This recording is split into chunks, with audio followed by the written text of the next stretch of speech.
the Russia-Ukraine war still continues and Russia makes an attempt to achieve important ground in Donbas stall, distrust is being raised again regarding the likelihood of Belarus opening a second front. It would need Ukraine to deploy forces from the front lines within the east, which will make it easier for Russia to capture a lot of territory there.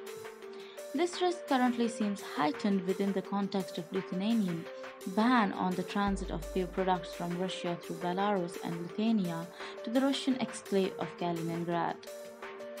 Nevertheless, officials of Ukraine seem less anxious.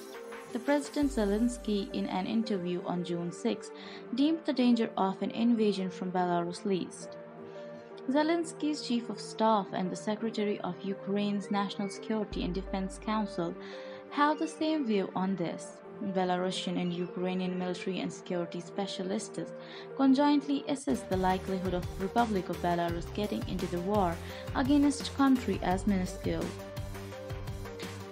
There is a distinguished faculty of thought that there has been no actual proof of pressure from Moscow, the Republic of Belarus President Alexander Lukashenko, to effect the war, and rather that it's a talks tool for the Belarusian president to boost his broken relations with the West by demonstrating that he will resist Putin's pressure.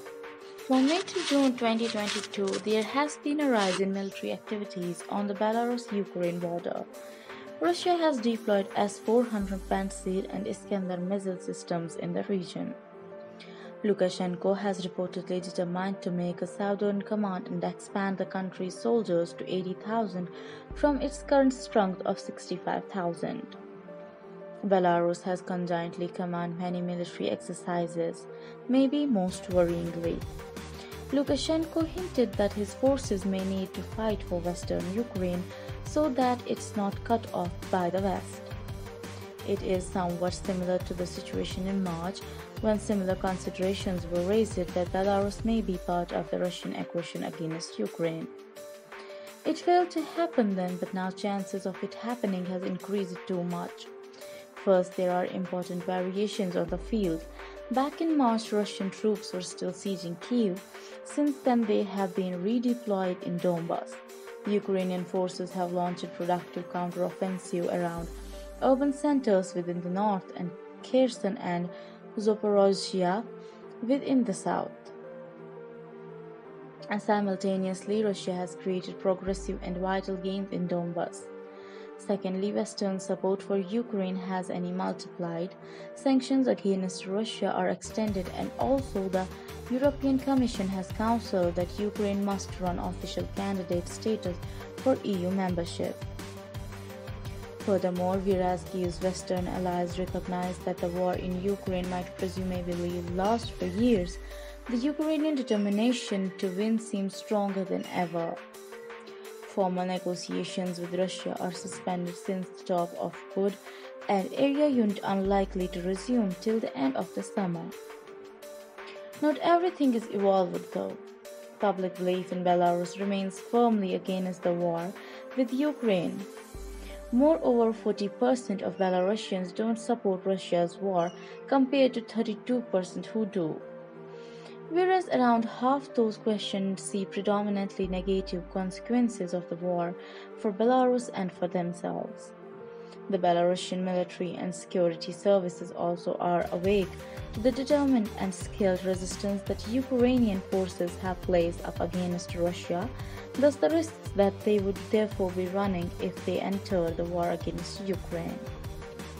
This implies that the danger to Lukashenko himself remains that he may lose his grip on power, a position that depends heavily on the loyalty of his soldiers.